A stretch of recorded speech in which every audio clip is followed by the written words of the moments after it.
This is Mental Health Month, and today we'd like to recognize Stephanie Marquesano of the Harris Project. And Stephanie has received national attention for her amazing accomplishments in the field of prevention and treatment of those who have disorders, and she basically has raised awareness, and she's transformed many lives. I remember last year, I think you were on the cover of the New York Times Sunday section, and we really appreciate what you've done. And maybe you could tell us a little bit about your organization. Of course. So thank you for having me. Councilwoman Jackson, were you saying? I didn't know if you were. I'm just saying thank you for coming. Thank you for agreeing to come and share your great I have parting gifts for everybody. I don't play basketball, but you've got T-shirts and information. Thank you. So I never really know where to start other than to say that I'm a mom whose 19-year-old son died by accidental overdose in 2013. Every residential treatment program Harris went to said he had this thing called co-occurring disorders, and they treated it. He was a little kid who struggled with an anxiety disorder and later with ADHD. I live in Ardsley. I'm a Greenburgh resident, which is why it's such an honor for me to be before all of you, because you are my people.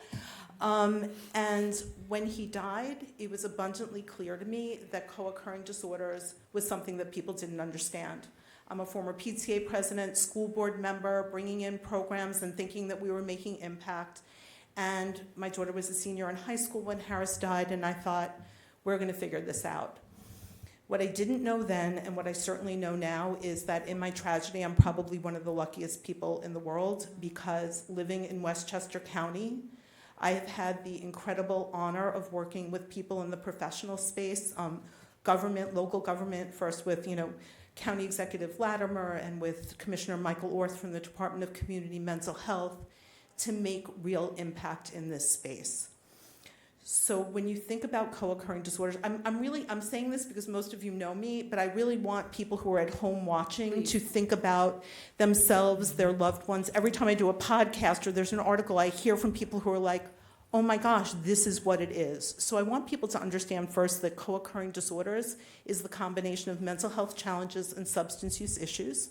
More than 21 million people in the US meet the criteria for a diagnosis of co-occurring disorders. When I started the Harris Project at my kitchen table, I started the only nonprofit in the nation dedicated to co-occurring disorders, and now, 11 years later, we are still the only ones squarely in that space. How do you get it? You have an existing or an emerging mental health challenge, things like anxiety, depression, ADHD, using substances to self-medicate, not feeling comfortable in your own skin. Some people have a predisposition to both, which came first. There's biology and environment and all of that fits into the narrative. And then I'm somebody who speaks to 1,000 kids in an assembly, which I'm doing tomorrow at Hendrick Hudson High School, and they think, well, I'm not part of the group with a mental health challenge. I can help my friends, but I'm good. The final category is one that impacts all of our young people, and I really want to make sure that people are aware of it, is that young people who use things like alcohol and nicotine and marijuana, THC products, run the risk of changing their brain chemistry and developing co-occurring disorders that way as well. So you can't prevent something you've never heard of. You can't demand access to better care if you don't know what's missing. So 49% of our young people have a mental health challenge. 1 in 2 people with a substance use issue have a mental health challenge. So this bidirectionality is really critical for people to understand how they're connected. So in my path, I ended up co-chairing Westchester County's co-occurring system of care committee. Our hospital agencies and providers meet every month. We were meeting every other month pre-pandemic, and we really took on quite a lot of momentum during COVID-19 because people were looking for positive things to do. And you wouldn't think that mental health and substance use is such a positive place, but it really was.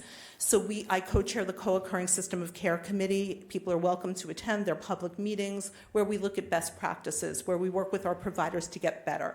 At the same time, prevention programming, co-occurring disorders awareness. I do a lot with Woodlands High School. Greenburgh Public Schools have been amazing partners. Supervisor Feiner, you were at the walk with LaFell School and Woodlands High School. Our young people really galvanize around this. Ellen, you were there as well. Councilwoman Hendricks, sorry, it's like too casual. But, and Councilwoman Jackson, you were there as well. So I think what started happening was young people wanted to do more. We started having our youth summits. Hundreds of kids are participating from all of our high schools around the county. And it's not really sustainable because I can't be everywhere. So every county and state in this country gets opioid settlement dollars. And when Westchester County received their check, there was a commitment to put all of the money into innovation, collaboration, and true transformational work. So we were awarded with Partnership to End Addiction, a significant grant to create a first-of-its-kind prevention curriculum for co-occurring disorders. Pilot has gone amazingly well. Woodlands High School is part of that, and now we're expanding more broadly through BOCES. Putnam Northern Westchester BOCES is a partner. We're training health teachers, school social workers, prevention specialists. Change is happening here. And at the same time, and this I think is really important for the viewers at home, so you educate and empower communities around co-occurring disorders, you're doing work on the system side as a committee, and then you're talking to young people and families who think that they have co-occurring disorders. Now, how do you get access to care? We were awarded through WMC Health and later through the Westchester Community Foundation and now through the federal government through the Substance Abuse Mental Health Services Administration, integrated evidence-based treatment for co-occurring disorders. Westchester County is the only place in the entire country where there's a wraparound coordinator, one-stop shop for 12 to 29-year-olds with co-occurring disorders. Lorena Rukai was one of the first Encompass-trained clinicians when she was at St. Vincent's Hospital. I got a 1-year grant, and she left her job to be our wraparound coordinator. Now we have a 5-year grant at the county level, and she is your person that you will call. I will share her information with all of you at the end so that you can post it. So if you know a young person, somebody you care about, they seem like they have co-occurring disorders, Lorena does the assessment, the planning, and the connection to care. We have more than 50 clinicians that are certified in Encompass. It's delivered in community and school-based settings. For the river towns and for Greenburgh, it would be amazing, and my heart is really like my goal is over the next year to make sure that every school in our county, but locally for me personally, has a school-based mental health satellite that can offer Encompass. One of our high schools, Peekskill High School, has Andrus. Their clinician, first 3 students were referred because of substance use at school. They met criteria for co-occurring disorders and were successful in care, once-a-week integrated treatment offered at school. The next 12-plus students were referred from their friends. So you can create an ecosystem of support and care by creating safe spaces for young people to talk. We also have invitation to change for the families so that they can get support, because when we were going through stuff with Harris, we were told write a contract, kick him out, take the door off the hinges, drug test him. You create a police state in your home when really you should be celebrating the small victories, using motivational interviewing, and so we work very strategically to make that happen. We also have a pro-social activity coordinator who does work with the Greenburgh Library, a lot of our youth bureaus, and so Jeffrey, it's Inclure. Inclure is Encompass in French. Why did I name it that? Because if it's on a public calendar and you see the word Inclure, you know that it's a safe space. You know that if it's a hike, there will be nobody smoking marijuana. If they're going on a walk, they're not going to end at a bar. This is a safe space to be. And then, as Supervisor Feiner mentioned, a lot of the momentum took place after that New York Times piece. It came out in June of 2022. I wasn't really sure what was going to happen other than to be able to be grateful to live in Westchester. But what came from that was our first public service campaign. It's called You Don't Know the Half of It. It's available on our website at theharrisproject.org. That 3-minute piece won more than 40 national and international awards.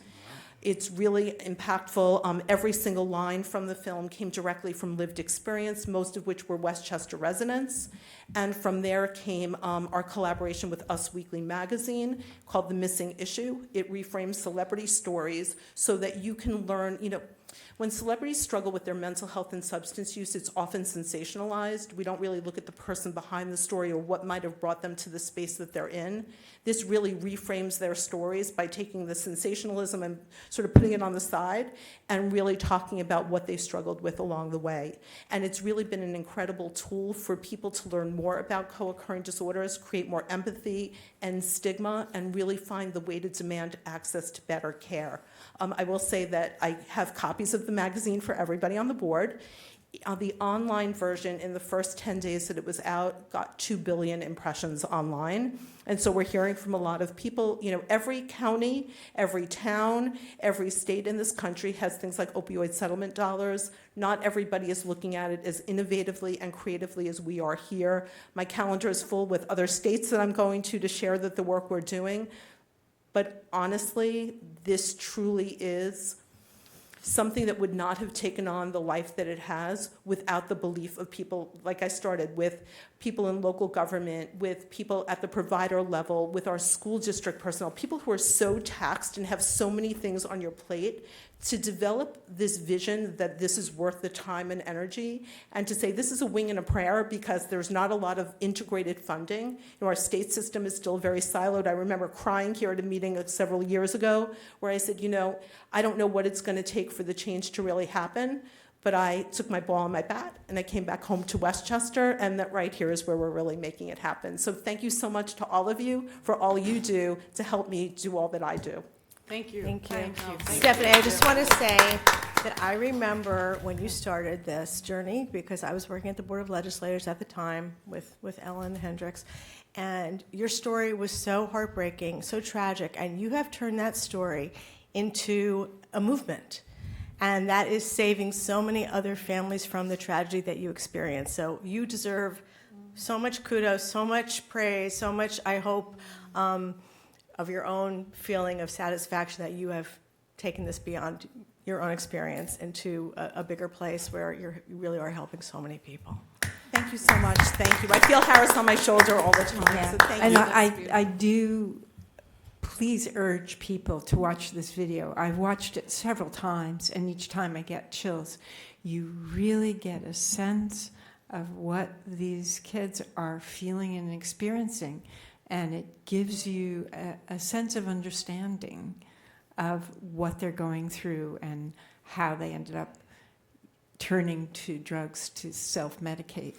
And it's very powerful. So please, theharrisproject.org, correct? That's me. And if anybody wants to reach me to learn more about the treatment models, it's Stephanie at theharrisproject.org. I respond to everybody, particularly people in Westchester, because for you, it's so easy to navigate to care. No insurance, underinsured, Medicaid, commercial insurance, private pay. There is somebody for everybody. And so, yeah.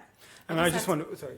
I just have to say, when we talked during the walk, I felt your movement, everything was very, very, I'm trying not to get emotional because thank you for what you have done. But what I think what's most important is that you allowed people to really have a place, a safe place. And people, those who are suffering in silence, does not have to suffer in silence, because you made it where they can go to a place to say, I can get help.